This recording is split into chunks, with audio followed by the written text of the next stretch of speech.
Today I want to talk about how to regain a sense of ground beneath your feet, about why anxiety arises and why sometimes it feels like our lives don't really depend on us, on other people's decisions, on circumstances, on the future, when it seems like if he makes up his mind, I'll feel better.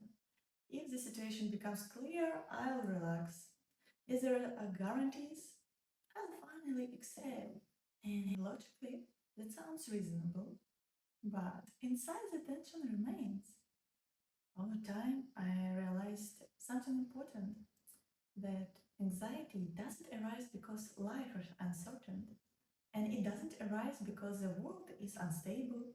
Anxiety arises when the center of control of our life is no longer within us, when my calm depends on what someone else says, when my right to love depends on whether I'm chosen, when my ability to act depends on ideal conditions, when my sense of worth depends on someone else's approval.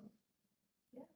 And in that moment, it's as if I move from the driver's seat into the passenger seat and my life starts moving along someone else's route. Of course, anxiety appears because I'm no longer steering. Helplessness appears because if decisions are being made by external circumstances, all I can do is just wait. Wait for him to decide, wait for it to feel safe, wait for everything to fall into a place. And this waiting is the loss of inner ground. Not fear itself, but the feeling that my life depends on something outside of me. And there is another important layer here. We don't hand over our center for no reason. We do it when we can't tolerate our own intensity. When fear rises inside us, we demand guarantees. When pain rises, we try to change the other person. When love rises, we begin to hold it back. There is no certainty of reciprocity, right?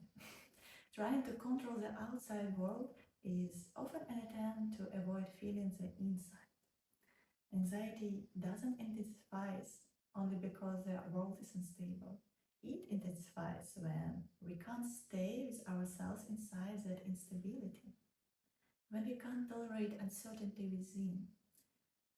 And then it seems if I organize the outside, I will feel calm. But that's an illusion because external instability is inevitable. People change, circumstances change, feelings change. Real safety never comes from the absence of a storm. It comes from the capacity to stay with yourself inside the storm. And you can see this very clearly, for example, in relationship. You feel love, not abstract love, real love, warmth in your chest, the desire to be close, the urge to write, to speak, to show up. But at some point, you sense that the same certainty isn't there on the other side. And what? And anxiety rises. Not because the love disappeared, but because the risk appeared. The risk of not being chosen, the risk of caring more, the risk of being vulnerable. And here is a subtle moment.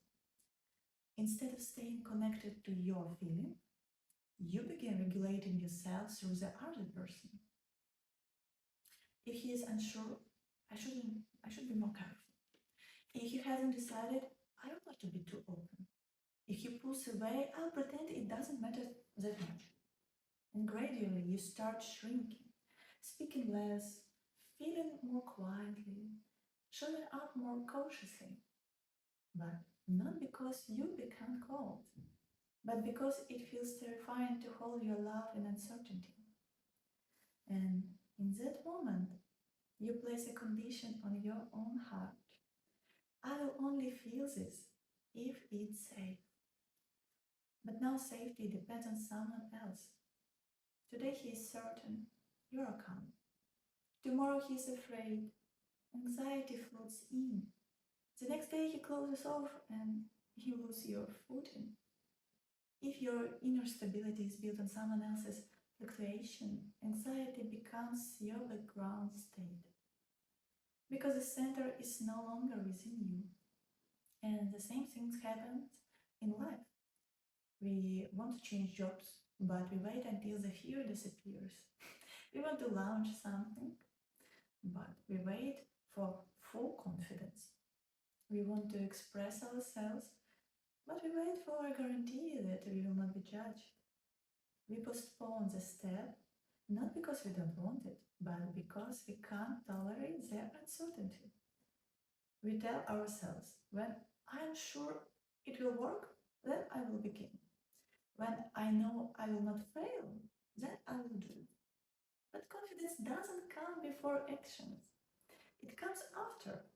If we wait until everything feels safe, we can remain stuck for years. On the outside, it looks rational, measured, mature, but honestly, it's often an attempt to avoid intensity, to avoid possible shame, possible rejection, possible failure, and again, the center moves outward. We wait for the world to become stable so that we can allow ourselves to be brave. But the world doesn't become stable. And if our ground is built on that, it will always feel shaky. There is a phrase I loved for many years. Brave is the wild at heart, kept in cages. And over time I realized that cages most often built from fear, especially the fear of feeling.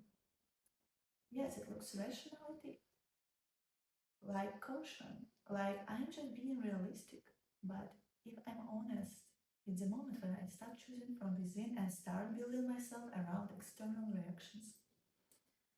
When I know what matters to me, but adjust myself to someone else's uncertainty. When I feel the impulse to move, but only allow myself to act if there are guarantees. And that's when anxiety intensifies. Because if the center isn't within me, life feels unsafe. The real question isn't whether the outside world is calm. The question is, can I stay connected to myself when it isn't? Can I feel fear and not collapse? Can I feel love and not cancel it? Can I experience intensity and not escape into control? Because it's precisely within instability that we can learn to feel safe inside ourselves. Not because everything is under control, but because I can't tolerate, I don't dissociate, I don't suppress, I don't hand over responsibility. I stay. And this is a profound process. When someone finally says that was never said, when their hands tremble and they remain present, when emotion moves through the body in waves and they don't leave.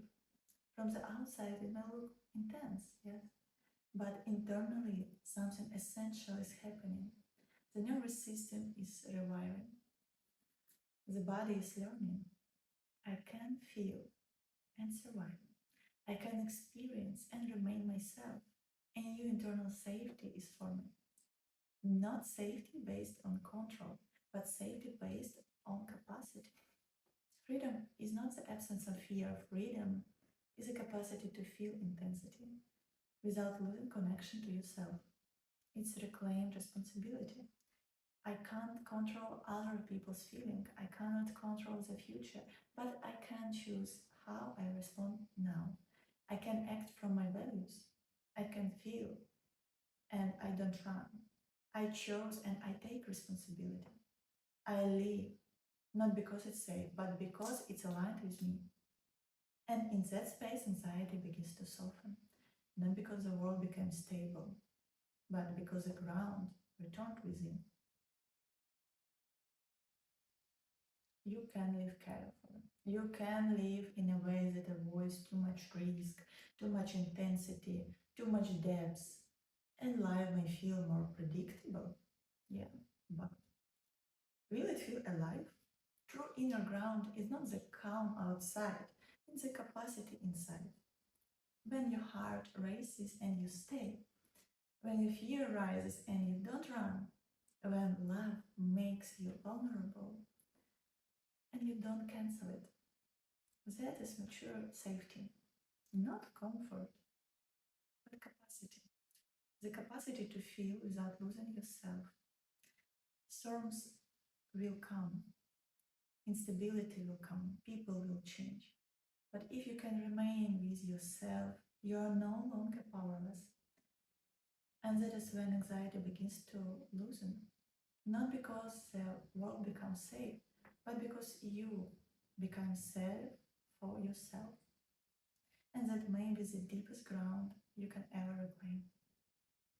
Thank you.